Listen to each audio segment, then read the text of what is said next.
जय जगन्नाथ आपण मानू आपण जदि एबे नुआ नुआ प्रिपेयर एग्जाम प्रिपेरेसन करवा स्टार्ट करछंती किंबा आपण बहुत वर्ष धरी प्रिपेयर होउछंती कॉम्पिटिटिव एग्जाम दउछंती किंतु आपनको सफलता मिलिनी आपण ठीक जगह आसी पहुंचंती देखिए एबे जहाँ भी रिक्रुटमेंट बाहर सांगे सांगे गोटे गोटे नुआ कोर्स लॉन्च हो जाउछि छुआकर पैसा समय बर्बाद हो जाउछि ओ ट्रिपल एस हो कि ओ डबल एस हो कि ओपीएससी हो कि बाकी सब जहाँ सब बाहर से बाबत को सांगे सांगे गोटे कोर्स लॉन्च हो जाउछि पिला सब एटा करबी सेटा करबी हे कि बावला हे कि खाली पैसा समय नष्ट होउछि तावर किछि लाभ मिलुनी बाकी चक्कर जमा पड़तुनी पैसा समय जमा नष्ट करतुनी यही चैनल को फॉलो करूँ ये सिक्वेन्सीआली आप पूरा सब टॉपिक एवटू गोटे पर गोटे अपलोड हम आप एवटू पढ़े 4 ରୁ 5 मास दिंतु पूरा डेडिकेटेडली प्रिपेयर हुंतु आपण बाहर सब आप पकई पारे सब कंटेंट देव खाली ओपीसी मेन्स हूँ सब्जेक्टिव ता छड़ा बाकी जहाँ सब पिले ऑब्जेक्टिव जिते परीक्षा बाहर सब आप पकई पारे खाली यहाँ प्रिपेयर करेंगे करेन्ट अफेयर्स अपडेट हे परीक्षा देवे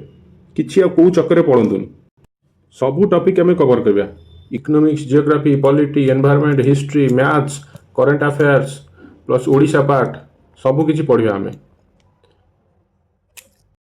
कंटेंट तो इनफाइनाइट अच्छी अनलिमिटेड तेणुक आमको स्मार्टली काम करार अच्छी स्मार्टली काम करी आम केमती सफलता पाइबा कम समय आम सफलता पाइबा सेटा आमको देखार अच्छी तेणुक आप चैनल फॉलो कर दिंतु एठू आम सिक्वेन्शियली आम स्टार्ट करा सबू आग फास्ट इकोनॉमिक्स रू स्टार्ट करा पैसाटा मेन ना पैसाटा दरकार समस्त को तो पैसा रू स्टार्ट करिया अक्षय कुमार गोटे मी आप शुणुवे पैसा ही पैसा होगा से आग प्रथम इकोनॉमिक्स आम स्टार्ट करिया ता पूर्व आउ गोटे कथा कहीदे पोस्ट बाहर 1500 कि 2000 कि 1200 तो पिला केते अप्लाई करछंती पिला अप्लाई करछंती 2.5 लाख कि 3 लाख पिला अप्लाई करछंती ताने आम कौन देखुचे लेस देन 0.5% पिला ये पाँच ताने जी थर 80 रखी कि 90 रखी धर कटअप जाऊँगी जी 89 रखी किए 79 रखी कार कार 1 मार्क कटुची कार 5 मार्क कटुची 7 मार्क कटुची ताने से पिला पिला खराब हो गला तेणुक आप विफल आज पाई आप निजू के कम बोली भावतुनि है आपड़ पारे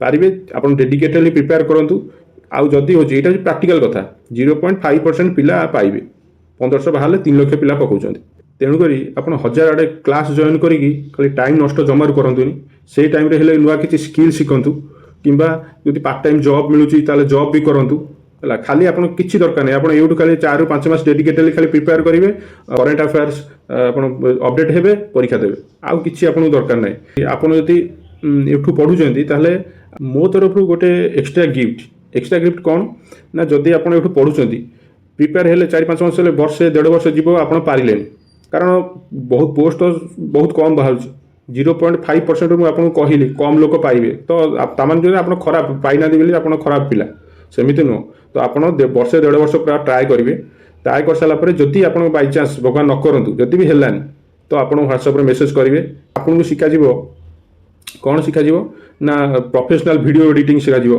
वेबसाइट डेवलपमेंट केमती करेंगे से शिखा एप्लिकेशन डेवलपमेंट केमती करेंगे से शिखा जो मैंने सब हताश हो जाती एत वर्ष पर प्रिपेयर कली किसी स्किल मिललानी कौन करी कौन ना तो युवा सब आपको डिजिटल स्किल जो मैंने सब आप यूज कर ऑनलाइन बसी घरे बसी आटलिस्ट निजे चलला भाई पैसा रोजगार करें से आप चिंता करूँ से आप डेडिकेटेडली 4 मास पढ़ु पढ़ी सारापर वर्षे आप ट्राए करूँ सब एग्जाम देवे यही किसी बाहर आसन खाली करेन्ट अफेयर अपडेट करेंगे प्रैक्टिस करेंगे मैथ प्रैक्टिस करेंगे एग्जाम देवे ओपीएस खाली ओपीएस मेन्स छड़ा बाकी सब आप जहाँ जो परीक्षा ऑब्जेक्टिव टाइप क्वेश्चन आसूसी सब आप परीक्षा दे पारे तेणु किसी कोर्स कौटी जॉइन करने दरकार ना है तो सब यूट्यूब पढ़ा आदि आप पारे जदि वर्ष 1.5 वर्ष पर आप पारे आपन को यही स्किल सब जो कहली से गुड़ा सब आपको शिखा है तो मुझे कहली प्रथम आम इकोनॉमी स्टार्ट करवा तो इकोनॉमिक्स आम कौन कौन स्टार्ट पढ़ा ना माइक्रो इकोनॉमिक्स और मैक्रो इकोनॉमिक्स माइक्रो इकोनॉमिक्स रे कौन कौन आछी गोटे इंडिविजुअल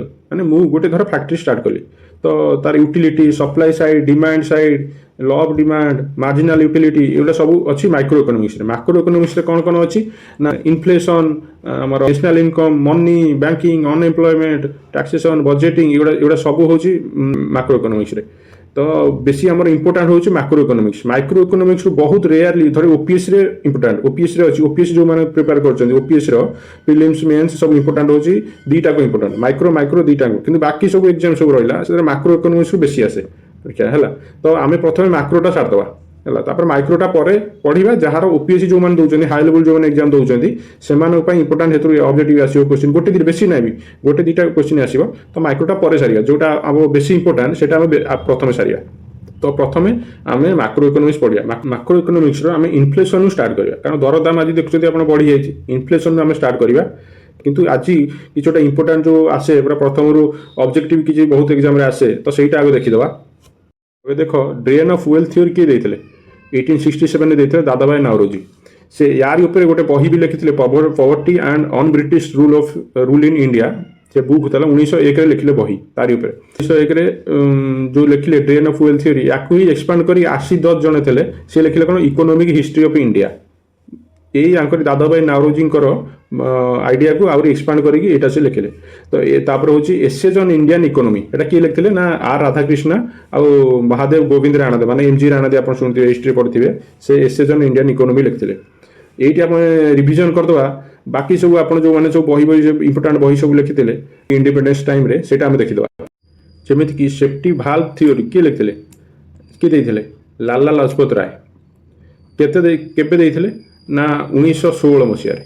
ଏଇଟା କେଉଁଠି ଲେଖିଥିଲେ ନା ୟଙ୍ଗ ଇଣ୍ଡିଆ, ତାଙ୍କର ଗୋଟେ ବହି ଥିଲା, ଜର୍ନାଲ ଗୋଟେ ପବ୍ଲିଶ କରିଥିଲେ, ୟଙ୍ଗ ଇଣ୍ଡିଆ ଗୋଟେ ବହି ତାଙ୍କର ଥିଲା, ଜର୍ନାଲ ପବ୍ଲିଶ କରିଥିଲେ। ସେଇଥିରେ ଆଉ ଆପଣ ୟଙ୍ଗ ଇଣ୍ଡିଆରୁ ଶୁଣିଥିବେ ମହାତ୍ମା ଗାନ୍ଧୀ ଆଉ ଗୋଟେ 1930 ପାଖାପାଖି ଗୋଟେ ତାଙ୍କର ୱିକଲି ଚାଲିଥିଲା ମ୍ୟାଗାଜିନ୍ ଭଳିଆ ଟାଇପ୍ର, ସେ ତା ନାଁ ବି ଥିଲା ୟଙ୍ଗ ଇଣ୍ଡିଆ। ଏ ଦୁଇଟା କନଫ୍ୟୁଜ୍ କେବେ ହେବେନି ହେଲା। ମହାତ୍ମା ଗାନ୍ଧୀଙ୍କର ୟଙ୍ଗ ଇଣ୍ଡିଆ ଗୋଟେ ଅଲଗା ଥିଲା, ଏଇଟା ୟାଙ୍କର ବହି ଅଲଗା। ଇଏ 1916ରେ, ଇଏ 1930 ପାଖାପାଖି ମହାତ୍ମା ଗାନ୍ଧୀଙ୍କର ଥିଲା ମ୍ୟାଗାଜିନ୍ ବୋଲି ଗୋଟେ ପବ୍ଲିଶ କରିଥିଲେ ୱିକଲି।